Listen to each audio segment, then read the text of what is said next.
बघा लेयर्स केवढा छान आल्यात. मसाला परफेक्ट असा आतपर्यंत गेला.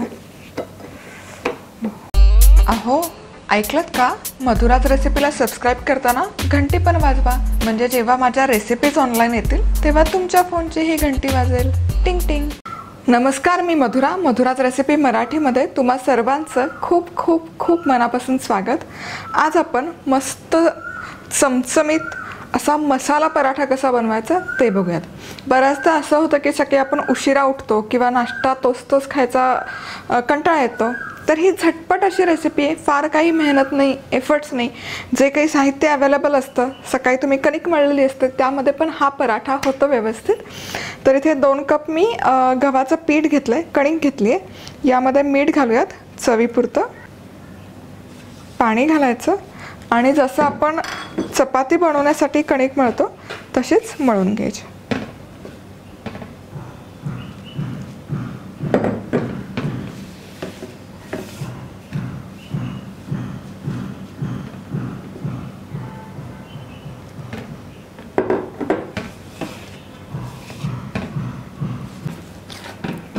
चला तर मग इथे कणिक मळत आलेली आहे. आता एक थोडंसं तेल घालायचं यावर आणि पुन्हा थोडीशी मळून घ्यायची 1 मिनिटभर.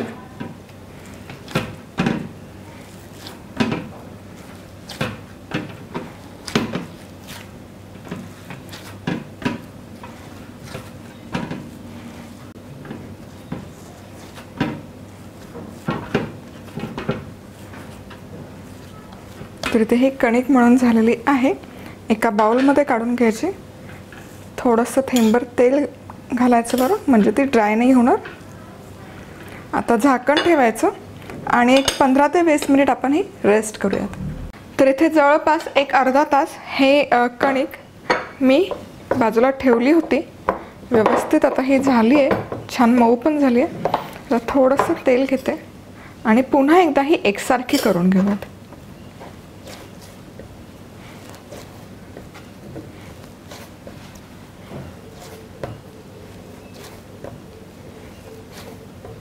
पुन्हा एकदा कणिक अशी व्यवस्थित मळून घेतली की यातून एक उंडा घ्यायचा, थोडासा असा मोठा घ्यायचा. पराठा थोडासा जाडसर असतो कधी पण, आणि हा परत एकसारखा करून घेऊयात.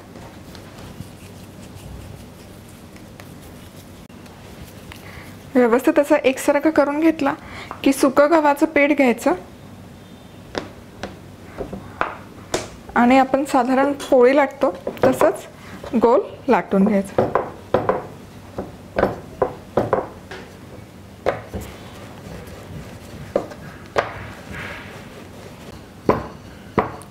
आता हा असा एकसारखा लाटून झाला. खूप पातळ लाटायची गरज नाही आहे.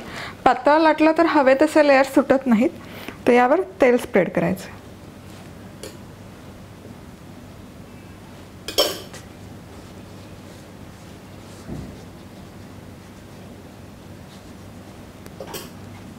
थोडंसं जास्त तेल स्प्रेड करायचं. आता काय करायचं, मसाला पराठा आहे त्यामुळे इथे माझ्याकडे ही कांदा लसूण चटणी आहे. ही भुरभुरायची. फटाफट होते ही रेसिपी. कणिक असेल तुमच्याकडे अवेलेबल तर.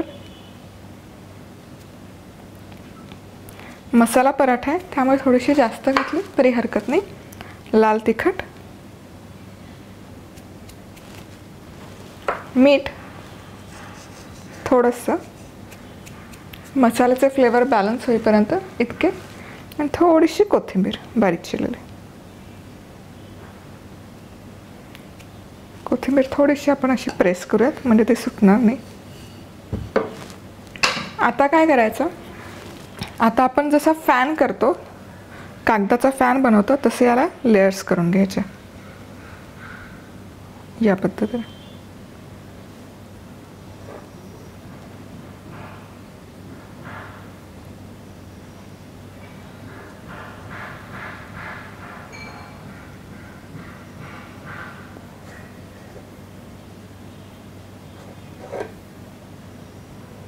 मस्त. ते अशा लेयर्स झाल्या की हे मसाला लावलेली जी साईड आहे ही आपण आतमध्ये फोल्ड करूयात. या पद्धतीने, जेणेकरून जेव्हा आपण पराठा लाटू तेव्हा ते मसाला तव्याला खूप चिकटणार नाही. हे असं. आणखी एक करून बघूयात आपण. एक उंडा घ्यायचा, गव्हाच्या पिठामध्ये डीप करून याची पोळी लाटून घ्यायची.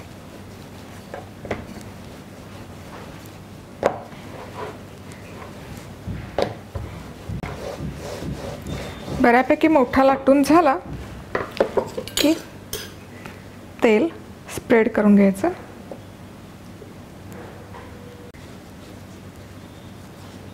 तेल याच्यासाठी कारण हा मसाला मस्त स्टिक होतो आणि सुटत नाही पोळी भाजताना, आणि पराठाही आपला खुसखुशीत बनतो.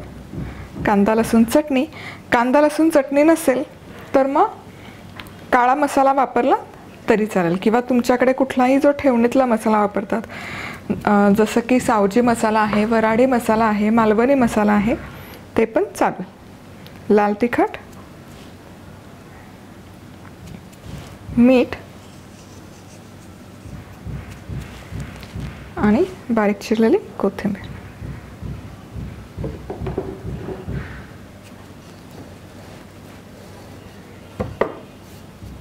परत लेयर्स करून घ्यायचे.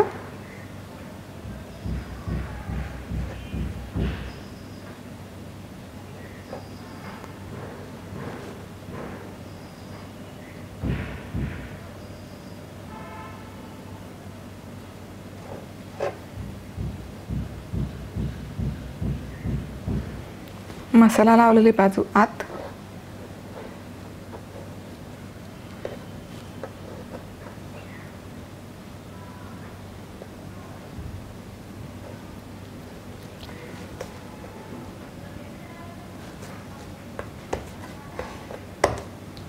आता हे जे आपण रोल बनवून ठेवले आहेत हे घ्यायचे आणि एक एक रोल असा व्यवस्थित लाटायचा.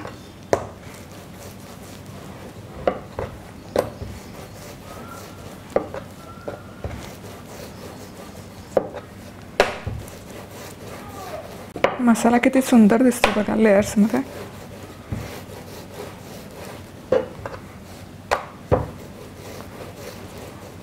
आणि हा व्यवस्थित असा लाटून झाला की एका प्लेटमध्ये काढून घ्या.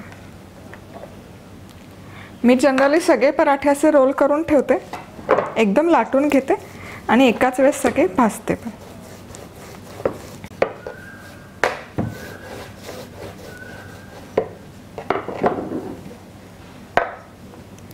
यावर झाकून ठेवत नॅपकिन. इथे आता हे सगळे पराठे मी लाटून घेतलेत. आता आपण एक एक पराठा घेऊयात आणि हा तव्यामध्ये भाजून घ्यायचा. तर तवा बऱ्यापैकी गरम झालेला आहे. आपण नेहमीची पोळी जशी भाजतो तसंच भाजायचं.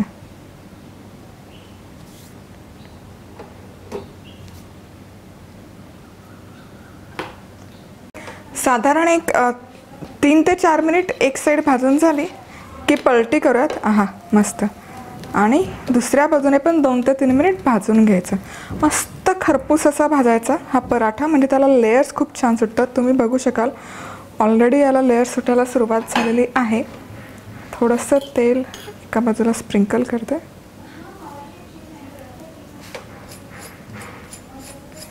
थोडंसं तेल जास्त लावायचं म्हणजे त्याला क्रिस्प छान येतो आणि मस्त असा खरपूस भाजला जातो हा पराठा.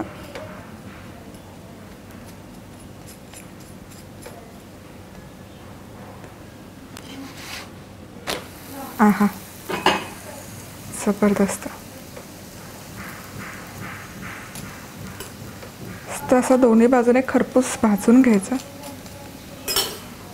मस्त असा क्रिस्पी आणि खरपूस भाजून घ्यायचा पराठा दोन्ही बाजूने. मस्त. याच पद्धतीने आपण आपले सगळे पराठे भाजून घेणार आहोत.